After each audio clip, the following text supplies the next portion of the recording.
Well, hey there, and welcome back to Memento, a podcast by Washington Avenue Christian Church. See, here at Washington Avenue Christian Church, we understand that sometimes we forget who we are, and sometimes we forget what we're supposed to do, and sometimes we even forget what was talked about on Sunday morning. And so, in an effort to remind you of who you are and what you're supposed to do and what we talked about on Sunday morning, we bring you this Memento podcast. And I'm so excited to be back in this flow with you guys. It's been about a month since we've done this. After the Christmas and Advent season, we took a little bit of a break, but we picked up with Ephesians again on Sunday, and so we thought it was a great time to kick off and pick back up with Memento again. And I'm excited to be here and to be doing this with you guys. You notice we're in a different setting. We like to change things up and keep you on your toes. And if you're only listening to the podcast, spoiler alert, we're in a different setting, right? And maybe you didn't know that we were in a different setting, but now you do, because we're in my office. And that's because the sanctuary is boring now, and there's no more Christmas trees or anything like that. And the West Building is actually getting new carpet in it this week, and we weren't sure how things were going to be. And so, at least for today, welcome to my office, where stuff happens, the magic happens, where work happens, and all of that. Let's get into Ephesians, because that's better. We picked up again in Ephesians chapter 4. And what I want us to do first this morning, or whenever it is that you're listening, in our time together, is just read the text so that we all know what we're talking about. So here we go. Ephesians chapter 4, verse 1 through 6. Therefore, I, a prisoner for serving the Lord, beg you to lead a life worthy of your calling, for you have been called by God.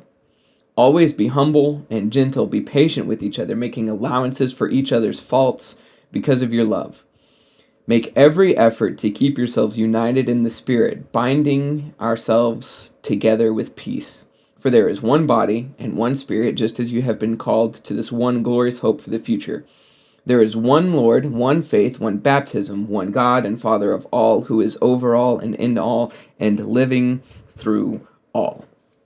Before we dive in and look at the actual text, I want to just kind of set the overall context for us just a little bit, because it's been since October maybe since we've actually talked about Ephesians, because Memento was leading up to Christmas, Advent. That was the last thing we did. So it's been a minute. So let's talk and remind ourselves of where we've been. In chapters 1 through 3 of Ephesians, and Ephesians breaks down really, really easily for us. In chapters 1 through 3, you're getting theology, right? Like, this is who God is. This is what God has done. And in chapters 4 through 6, you're getting, this is how you should respond to who God is and what he's done.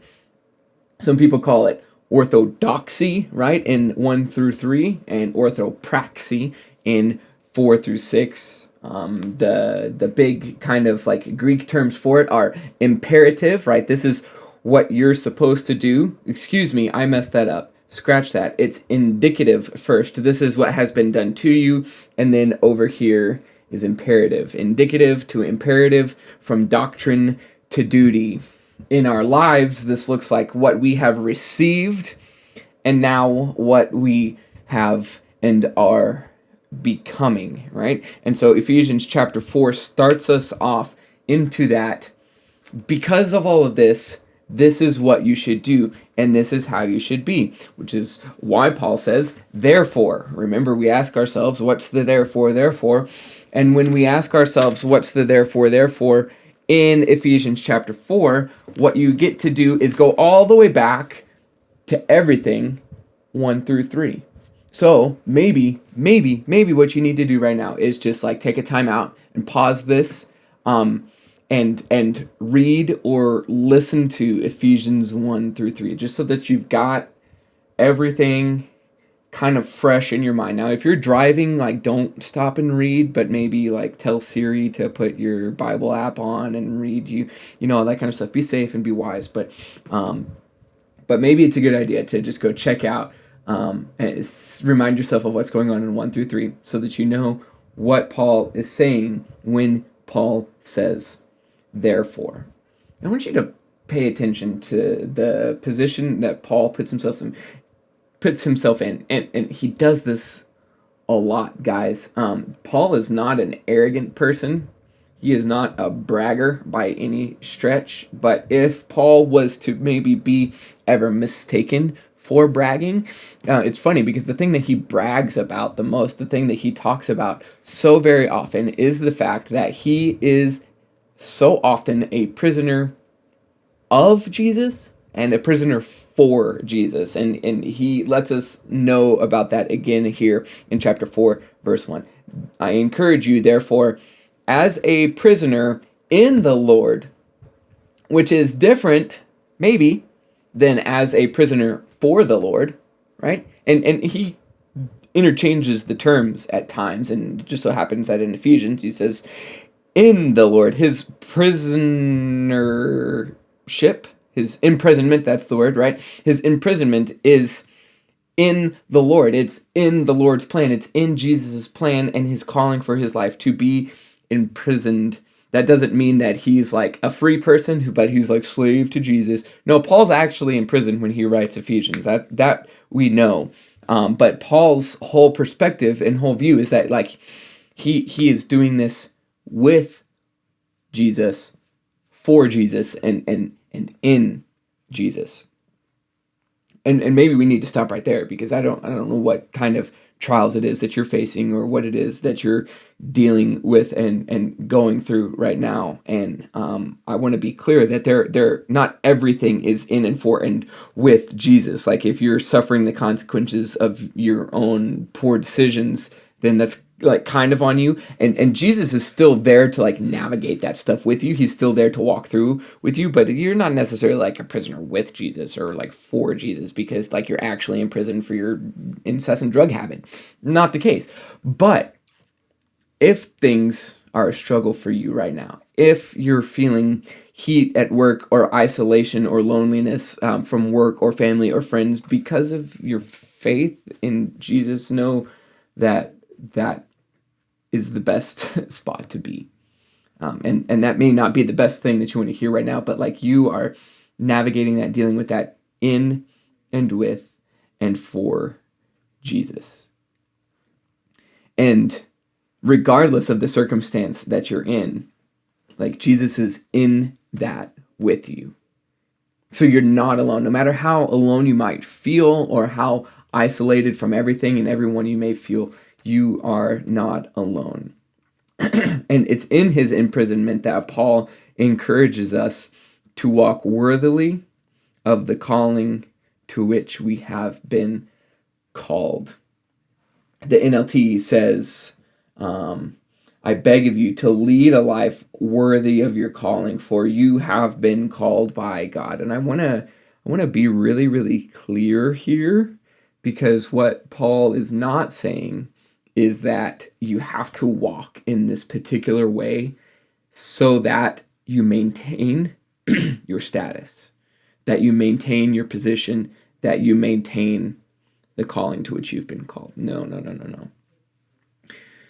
There's not anything that you can do, and hopefully you know this, there's not anything that you can do to earn your salvation, right? Jesus has done that totally on his own without your help.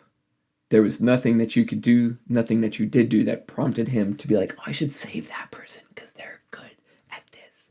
No, nothing like that. And in the same way, there's nothing that you can do to maintain your salvation. Like your salvation is secure in Jesus. But because you are saved, because you are called, because you are in him, there is an expectation on the way that we walk. And that's what Paul's getting at here. And that's what he's saying, is to walk worthily of the calling. I had an opportunity to be a character reference for somebody recently for a new house, right? And so, just a rental house. And so this landlord called me, and he, his name's Jim Bob Joe or whatever his name is. And he tells me like, hey, this person that's applying to live in my house has listed you as a character reference. And so what do I need to know about this person? And I'm using general terms because the person goes to our church and I don't want to embarrass them or anything. But I said, well, this guy's an Eagle Scout. And the guy goes, oh, okay, that's all I need to know. And I was like, whoa. Like, wait a minute. Like, that's really good, right? that's really good that you like put so much stock in the Eagle Scouts, and being an Eagle Scout to like, that's the only thing I had to say. But there's more to it than that. Like, not only is this person an Eagle Scout, but he also conducts himself like you would expect an Eagle Scout to conduct himself. And that's maybe an illustration of what Paul is saying here is like, you're not just saved, but you also are expected to conduct yourself as someone who is saved. You're expected to conduct yourself as someone who is now in the family of Jesus. He goes on and immediately begins to list the things that are expected. He says that always be humble and gentle, be patient with each other, making allowances for each other's faults because of your love. And man, that's a sermon and a half. And I can't afford the time to preach a whole sermon, but we can camp out and we can talk about that for a minute. Be patient with another, making allowances for each other's faults because of your love. And I don't know. I don't know what the faults are that Paul is referring to. I don't know what he means when he says faults. I'm not sure if he's talking about like doctrinally faults, although I kind of doubt it, or like some character faults as people grow, or if it's more just like annoyances. But here's what I do know is that biblically, we understand that there's only one perfect person, and his name was Jesus, and his name was not your name, and his name was not my name, his name was Jesus. And at Washington Avenue Christian Church, we understand that there was only one perfect person, and his name was Jesus, and that we do not expect perfection from anyone. I think Jim even said on Sunday, our service for perfect people meets at 1 o'clock on Sunday afternoons, and there's nobody here. Because there's no perfect people here. But here's what we hope, is that through your walk with Jesus, you're making progress, right? We desire to see progress in your life as you grow more in your knowledge and wisdom of Jesus, and you allow the Holy Spirit to work more and more and more in your heart and in your mind and in your life, that you would be making progress to look more and more and more like Jesus. But you're never, ever, ever going to be perfect. And if you're never, ever going to be perfect, and I'm never, ever going to be perfect, then I can't expect perfection from you, which means that at some point or another, you are going to do something that annoys me. And I get to respond by being annoyed, or, according to Ephesians 4, by making allowances out of my love for you because of your love. And I don't know what that looks like for you. I don't know what it looks like for you to make allowances. That's something for you to dig around. But maybe that's the thing that you need to hear today, and the thing that you need to focus on and think about is, what does it mean for me to make allowances for the sake of unity because of my love? This whole thing that Paul's laying out, and we'll get back into it, but Paul's talking to us here about virtue and about community, right? Initially, he's talking to us about community, right? That's that unity. He wants us to be united. He actually, and we'll get here in a minute, he wants us to maintain the unity that we've been given in Jesus. And we do that by being a community of virtue, which is why he begins to talk so much about so many like concrete things, because community requires virtue. And virtue is a moral ability or strength, like gentleness and patience and all of these things. And the point here, it can be kept pretty simple, really, is that good community requires certain kinds of people. And if you want to contribute to a good community, you have to become and be a certain kind of person. And the stepping stones for that are listed here in Ephesians chapter 4, verses 1 through 6.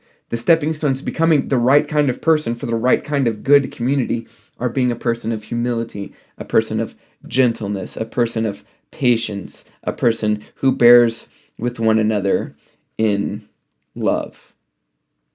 Paul talks about gentleness, and he kind of wants to put that in contrast to the harshness. And what he's talking about here is, and Jim talked about this, is power under control. Another word for it is to be meek. And my notes here say that the weak person avoids harshness because he is weak, not and cannot be strong. But the meek person avoids harshness because he is stronger and is therefore not threatened by someone else's show of strength. How do you respond when people get loud? How do you respond when you're feeling unheard or unseen, overpowered and overshadowed? This is something that I really struggle with. Whenever I'm not feeling heard or seen in a conversation, I will begin to raise the tone of my voice and the volume of my voice, and I'll even begin to kind of like stand up and kind of bow up. And not that there's a lot to bow up here, but you know what I mean? Like I try to kind of like make myself bigger. I really struggle with this gentleness, and this is something that's really kind of like been brought to my attention in this past year, really, and something that I'm working on. How do you respond? What does it look like for you? Paul says with patience, and we got to kind of start to wrap things up here. So I'm going to just quickly skip through some of these things. When Paul says with patience, the thing that kind of jumped out to me is this, that patience, or rather community, just simply doesn't work well when people don't give one another the time to work things out, right? And we're really good at doing this, right? Like we give ourselves a lot of grace because like, oh man, I'm still a work in progress and God's working in my heart. But we expect like that person over there to be like 100% sanctified already, and we're not willing to like come along in the process with them. Guys, that is impatience, that is not patience, and that's a recipe for disunity, not of unity. And this kind of jumped. I had written this in my Bible at one point, and I don't remember quite where it came from, but with this whole conversation about unity, which we're going to be talking about a lot over these next several weeks, trust me. One thing, the word that jumped out to me, and I'm using the NLT today because it's what I had. My ESV is in my truck, and I wish I had it, but the ESV says, make every effort to maintain the unity in the Spirit by binding yourself together with peace.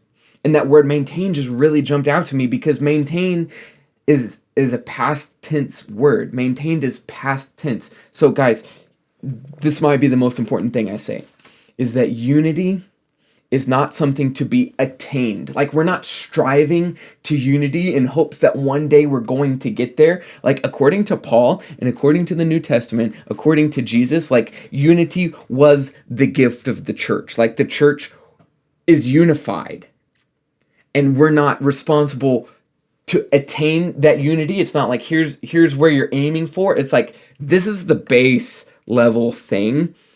Don't mess this up. So, what are we doing? What are you doing to maintain the unity that you have received in the church through peace and through the power of the Holy Spirit? We're gonna talk a lot about unity, and we're gonna have a lot more opportunity to talk about this over the next couple of weeks. But I want you to be thinking about that. Is like, in what ways am I contributing, not to attaining, but to maintaining the unity? Or maybe worse off, what am I doing that is pulling from maintaining the unity? What that is chipping away from the unity here at Washington Avenue Christian Church specifically, but in the greater church as a whole. I don't have those answers for you. I wish I did, but maybe you can tell me what you find. You can leave those in the comments, or let me know in person. I'd love to hear what your thought processes are with that. And we're so glad to be back. Caveat, I'm not quite sure what's going to happen next week because I'm going to be out of town at a preaching and teaching conference. And so maybe I'll just do like a short little, like abbreviated, some thoughts from my phone, so it won't be as well produced or anything like that while I'm in Joplin. Or not, I don't know, but stay tuned. We'll either be back next week or in a couple weeks with more of Ephesians, and I'm excited for that. If you enjoyed this, make sure that if you haven't already, go ahead and subscribe to our podcast or to our YouTube channel and give us a thumbs up and let us know that you're there. If you have questions, feel free to leave those in the comments as well, because we do look at those. We love you guys, and we're glad to be back, and we'll see you next week or the week after.